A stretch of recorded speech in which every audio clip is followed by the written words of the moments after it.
Hi, boys and girls. Today we are going to read Red Riding Hood by James Marshall. A long time ago, in a simple cottage beside a deep, dark woods, there lived a pretty child called Red Riding Hood. She was kind and considerate, and everybody loved her. One afternoon, Red Riding Hood's mother called to her. "Granny isn't feeling up to snuff today," she said, "so I've baked her favorite custard as a little surprise. Be a good girl and take it to her, will you?" Red Riding Hood was delighted. She loved going to Granny's, even though it meant crossing the deep, dark woods. When the custard had cooled, Red Riding Hood's mother wrapped it up and put it in a basket. "Now, whatever you do," she said, "go straight to Granny's. Do not tarry. Do not speak to any strangers." "Yes, Mama," said Red Riding Hood. Oh, I hope she listens to her mama's advice. Before long, she was in the deepest part of the woods. "Ooh," she said, "this is scary. Look how dark it is." Do you guys see anyone watching her? Look very close. Right about there. I see some yellow eyes. Suddenly, a large wolf appeared. "Good afternoon, my dear," he said. "Care to stop for a little chat?" "Oh, gracious me," said Red Riding Hood. "Mama said not to speak to any strangers." But the wolf had such charming manners. "And where are you going, sweet thing?" he said. "I'm on my way to visit Granny, who lives in the pretty yellow house on the other side of the woods," said Red Riding Hood. "She's feeling poorly, and I'm taking her a surprise." "You don't say," said the wolf. Just then he had a delightful idea. "No reason why I can't eat them both," he thought. "Allow me to escort you," he said. "You never know what might be lurking about." "You're too kind," said Red Riding Hood. Oh gosh, you guys, did she talk to a stranger? You're right, she did. And is she holding hands with a stranger? Oh goodness, you're right, she is. Do you think that's a good idea? I think you're right. I don't think it's a good idea either. Beyond the forest, they came to a patch of sunflowers. "Why not pick a few?" suggested the wolf. "Grannies love flowers, you know." But while Red Riding Hood was picking a pretty bouquet, the clever wolf hurried on ahead to Granny's house. "Who is it?" called Granny. "It is I, your delicious, darling granddaughter," said the wolf in a high voice.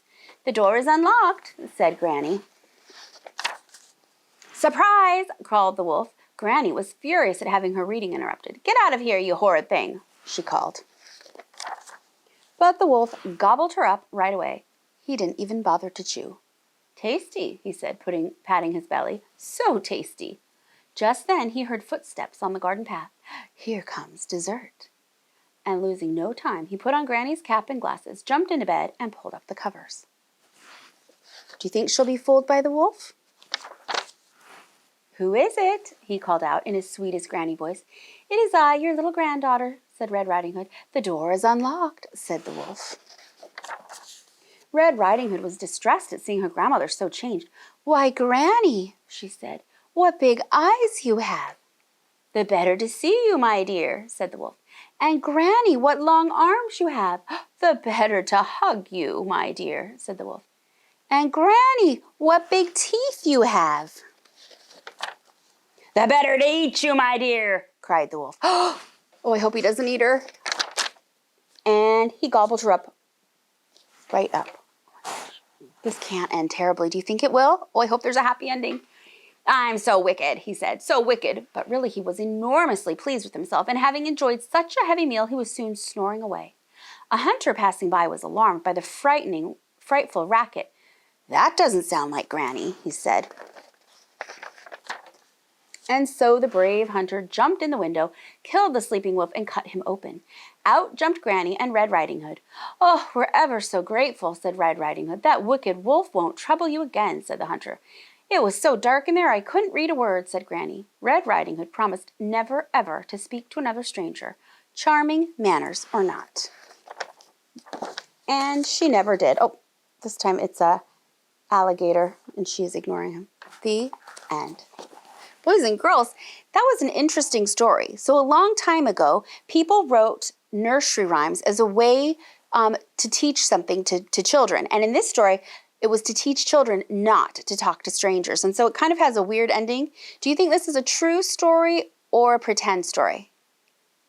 You're right. It's a pretend story because if a wolf really gobbled someone up, I don't think that you could jump out whole again. So this is just a pretend story, but it was written as a way to warn people not to talk to strangers and to be careful who you trust. And so that is the point of nursery rhymes. And so I hope you enjoyed reading this version of Little Red Riding Hood with me.